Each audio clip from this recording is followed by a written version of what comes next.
here we are doing another mock draft, 7 rounds. A lot of fun this morning. Monday through Friday, we try to get some mock drafts out. Just see where it takes us. Just have some fun with it. Maybe we'll do some more Saturday, Sunday. Who knows? But for now, we're going ahead and doing a mock draft, just kind of seeing how everything falls. And yes, there we go. We got a good trusty cup of Joe. Yeah, again, let us know what you guys drink, man. I think I need to find. I don't know if I need another kind of coffee, but I mean this sometimes this coffee agrees with me, sometimes it doesn't. Anywho, let's get down to the 7-round mock draft. Again, we like to take it a little bit slow.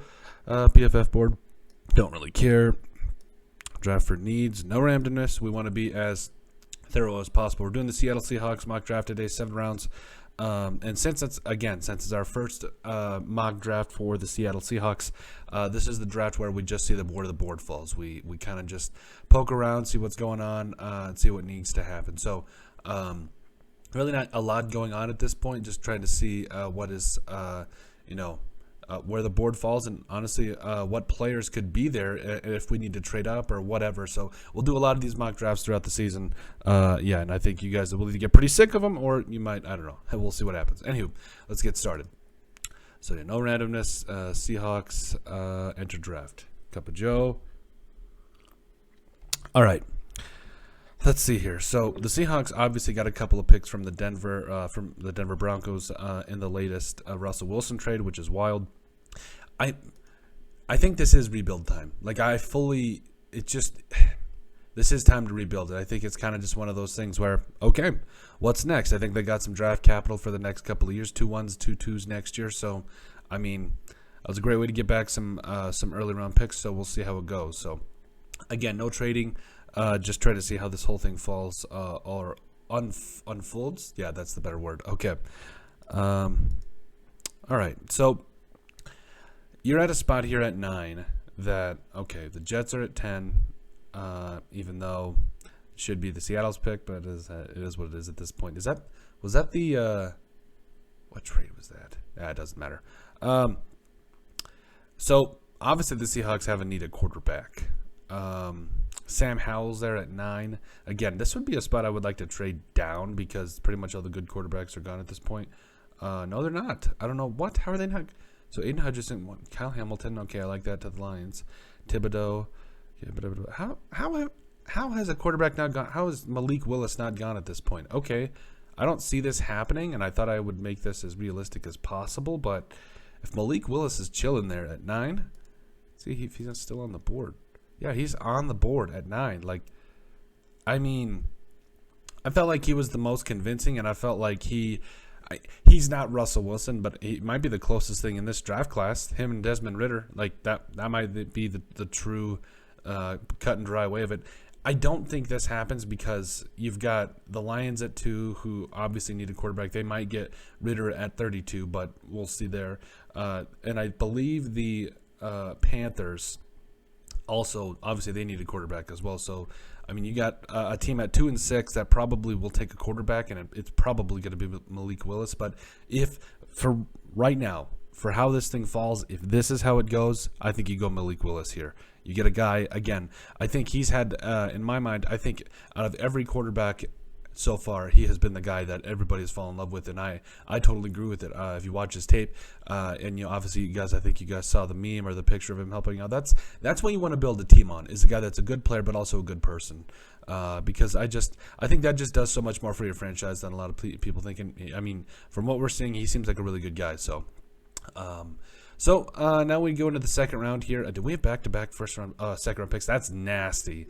The Seahawks have back-to-back. That's nasty. So this is a spot where you really could just look what is best. Boy, Mafie's there. So who's there in terms of O-line? Because, again, this would be a premier trading down of Chad Mumma. He's a stud, by the way. We're going to be doing a video about our top 5 positions, our top 5 for each position group for the NFL. But you got George Pickens there.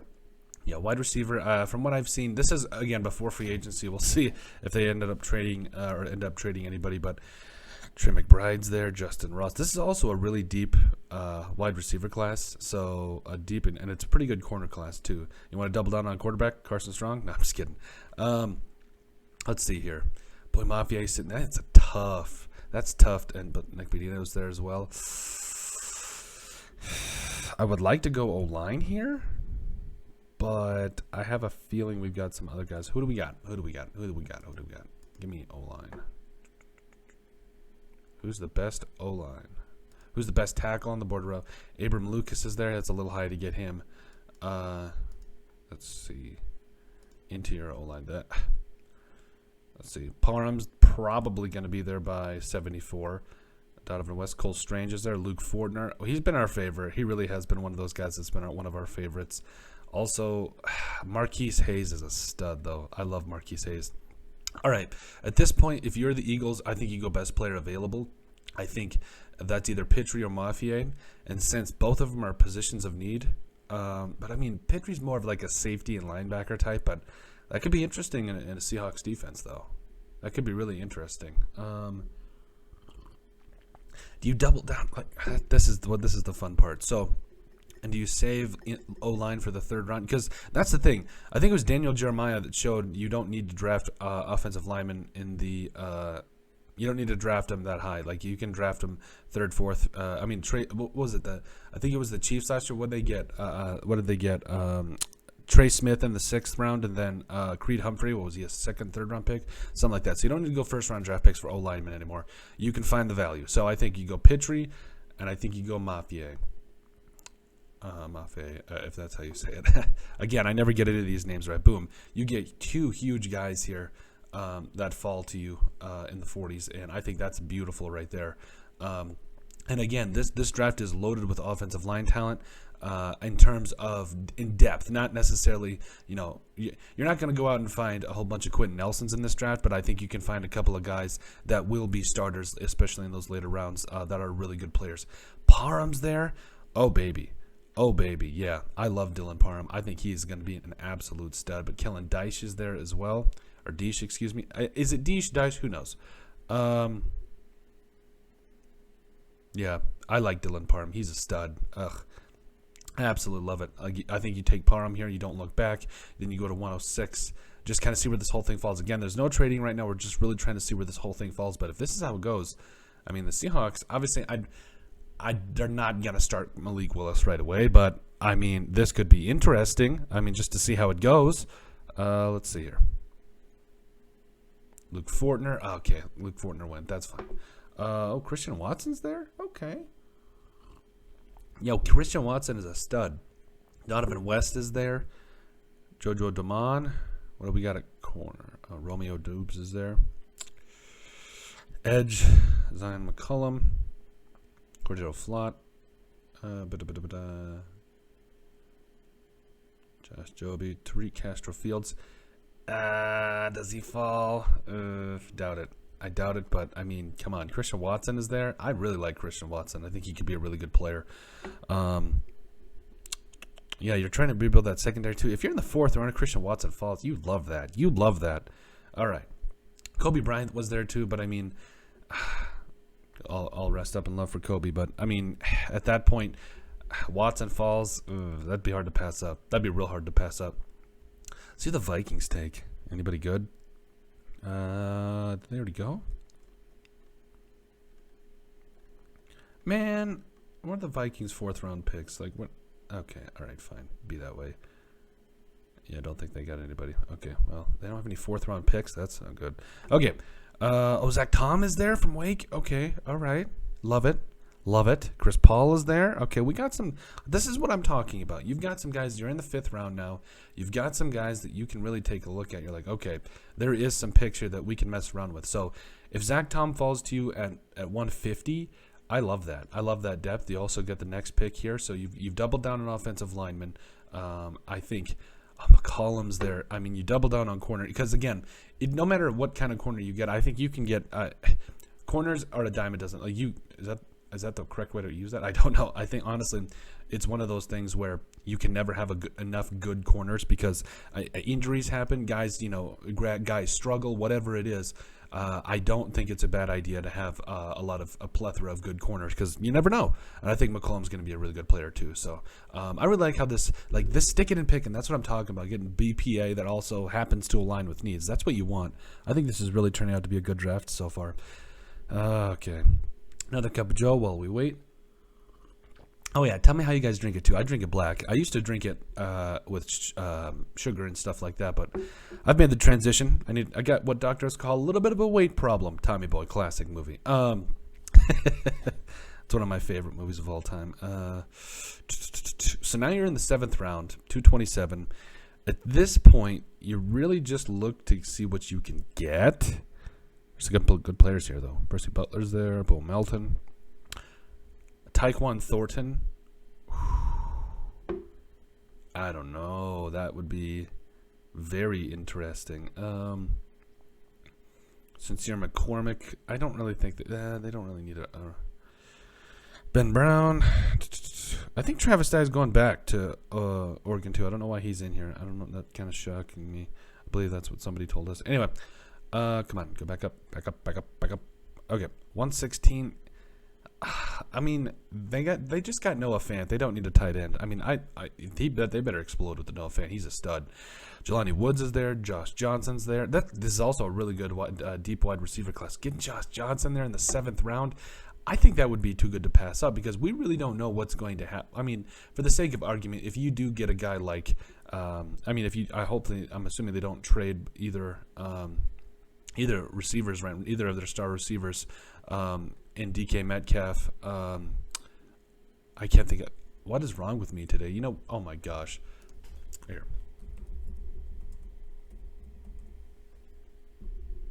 Tyler Lockett. What's wrong with me today? I'm sorry. Yeah, couldn't think for some. Yeah, I don't know who they trade at this point. I've heard rumors about trading Tyler Lockett. DK Metcalf might be also on the table. I don't know. Josh Johnson. Boom. Love it. I love that pick. I really do. Like I said, this is one of those drafts that, again, there's not a whole lot of haymakers, but there is a lot of value. And I think, getting a guy like Johnson there in the 7th round, again, I think, young quarterback, you get these young wide receivers in there that may be able to make a difference. You really never know. And especially as you try to see what's, moving forward, what is how you're really trying to see how your board is going to fall, really trying to see where you could get these potential guys because, again, you really want to see if you need to trade up or whatever you want to do. So I really like this. Okay, here we go. So Malik Willis at 9. Again, I feel like he's the best quarterback here. I don't see this I don't see this as actually how it goes, but I mean, Malik Willis, we'll give it the shout out here. We'll give it what we should. I mean, again, if it falls like this, yeah, you take Malik Willis at 9. Jalen Pitre at 41. I think he played a little bit of everything at Baylor, corner, safety, linebacker. You really like the versatility, especially when you're trying to rebuild a secondary. Boy Mafe, you love it. I think he's got length. I think he's got a lot of talent coming out of Minnesota. Represent. Also getting Dylan Parham there in the 3rd round. I love that. B+ there. I think he's going to be a really solid pick, a guy that probably could start day one for you. And the offensive line has always been an issue, or at least has been an issue for a long time with the Seahawks. Again, no trades, just seeing how this whole thing falls. Christian Watson, come on. Christian Watson in the 4th round, I don't know. I think that's a little bit C+, that's a little modest. Come on. But getting Zach Tom in the 5th round, I love it. A guy at the very least, I think he's a good depth piece, be something to build on for that offensive line moving forward. Zion McCollum, B- here. Again, at least good corner depth, helping out that. Never hurts to have another good corner.